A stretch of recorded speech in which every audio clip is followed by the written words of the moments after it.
Hi ಮಣಿ, ನೀನ್ ಯಾವಾಗ ಬಂದೆ? ಅಲ್ಲ, ಇಷ್ಟು ದಿನ ನೀನ್ ಎಲ್ಲಿದ್ದೆ? ನಾನೇನೋ ನೀನ್ ಊರಿಗೆ ಹೋಗಿದ್ದೆ ಅಂದ್ಕೊಂಡೆ. ಚಾನ್ಸೇ ಇಲ್ಲ. ನಾನು ನಮ್ಮ ದೇಶದ ಕ್ಯಾಪಿಟಲ್ ಡೆಲ್ಲಿಗೆ ಹೋಗಿದ್ದೆ. ಹೌದಾ? ಆಗ್ಲೇ ಬಿತ್ತಲ್ಲ ಮಾಸ್ಕ್, ಅದ್ ನಂದೆ.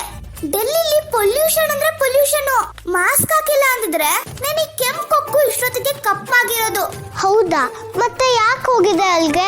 ಸುಮ್ನೆ ಶೋಕಿಗೆ ಪುಟ್ ಮೇಡಮ್, ಏನಿದೆ ಅಂತ ನೋಡೋಣ ಅಂತ ಹೋದೆ. ಅಲ್ಲಿಂದ ಯಾವಾಗ ವಾಪಸ್ ಬರ್ತೀನೋ ಅನ್ಸಿತ್ತು. ಮತ್ತೆ ತಕ್ಷಣ ಬರ್ಬೇಕು ತಾನೆ, ಯಾಕೆ ಇಷ್ಟು ದಿನ ಮಾಡ್ದೆ? ಏನ್ ಕೇಳ್ತೀಯ ನನ್ ಕತೆ? ನಾನು ಮಂಡಿಗೂ ಫ್ಲೈಟ್ಗೆ ಟಿಕೆಟ್ ಬುಕ್ ಮಾಡಿದ್ದೆ. ಫ್ಲೈಟ್ ಕ್ಯಾನ್ಸಲ್ ಆಗ್ಬಿಡೋದ, ಅದಕ್ಕೆ ಅಲ್ಲಿಂದ ಹಾರ್ಕೊಂಡ್ ಬರೋ ಹೊತ್ಗೆ ಹುಸ್ಸಪ್ಪ. ಮಣಿ, ನಾನಿನ್ನ ತುಂಬಾ ಮಿಸ್ ಮಾಡ್ಕೊಂಡೆ. ಮತ್ತೆ ಇವತ್ತು ಮನೇಲಿ ಪಾರ್ಟಿ ಇದೆ, ಸರಿಯಾದ ಟೈಮ್ಗೆ ಬಂದಿದ್ಯಾ. ಮತ್ತೆ ಬಿಡ್ತೀನಾ? ಅದ್ ಸರಿ, ನೀನ್ ಹೇಗಿದ್ಯಾ? ನಿಮ್ ಗೂಬೆರಾಯ ಹೇಗಿದ್ದಾರೆ? ನಾನು ಅವ್ರ ಹತ್ರ ಒಂದು ಚಾಲೆಂಜ್ ಮಾಡಿದ್ದೀನಿ. ಚಾಲೆಂಜಾ? ಏನು? ಅದು ಮತ್ತು ಬೆಂಕಿ ಬಿದ್ದಾಗ ಅಮ್ಮಂಗೆ ನೀನು ಯಾಕೆ ಹೆಲ್ಪ್ ಮಾಡಲಿಲ್ಲ? ನಂಗೆ ನಿಜವಾಗ್ಲೂ ನೆನಪಿಲ್ಲ. ಹಾಗಿದ್ರೆ ಅದು ಯಾಕೆ ಆಗ್ತದೆ ಅಂತ ನೀನು ಹುಡುಕು. ನಾನು ಉತ್ತರ ತಿಳ್ಕೊಂಬಂದ್ರೆ ಅಪ್ಪ ಅಂತ ಒಪ್ಕೋತೀಯಾ? ಪ್ರಾಮಿಸ್. ಓ, ಹಾಗಾದ್ರೆ ಅವತ್ತು ಗೂಬೆರಾಯ ಏನೋ ತಪ್ಪು ಮಾಡಿಲ್ಲ ಅಂತಾನೆ ಪ್ರೂವ್ ಆಗ್ಲಿ ಅಂತ ಅನ್ಕೋತಿದ್ಯಾ? ಅಥವಾ ಅವ್ರು ತಪ್ಪು ಮಾಡಿದಾರೆ ಅಂತ ಆಗ್ಬೇಕಾ ನಿಂಗೆ?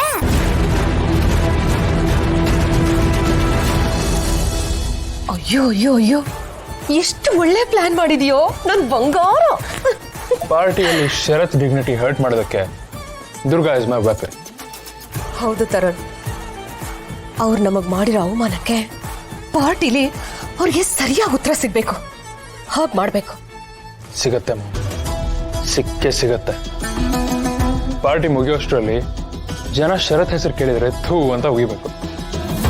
ಹಾಗೆ ಮಾಡ್ತೀನಿ. This will be a memorable party for sure.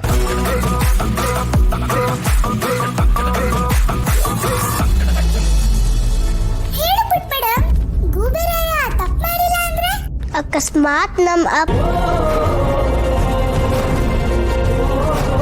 ಅಕಸ್ಮಾತ್ ಅವ್ರೇನು ತಪ್ಪು ಮಾಡಿಲ್ಲ ಅಂದ್ರೆ ಅವರು ನನ್ನ ಜೊತೆ ಮೊದಲಿನ ಥರ ಹೇಗಿದ್ರೋ ಹಾಗೆ ಇರಬೇಕು.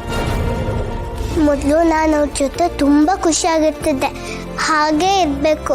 ಅವ್ರ ಜೊತೆ ಆಟ ಆಡಬೇಕು, ಐಸ್ ಕ್ರೀಮ್ ತಿನ್ನಬೇಕು, ಕಾರಲ್ಲಿ ರೌಂಡ್ಸ್ ಹೋಗಬೇಕು, ಎಷ್ಟೇ ಮಾಡಬೇಕು, ಮತ್ತು ನನಗೆ ಟಾಯ್ಸ್ ಬೇಕು ಅಂತ ಹಠ ಮಾಡಬೇಕು.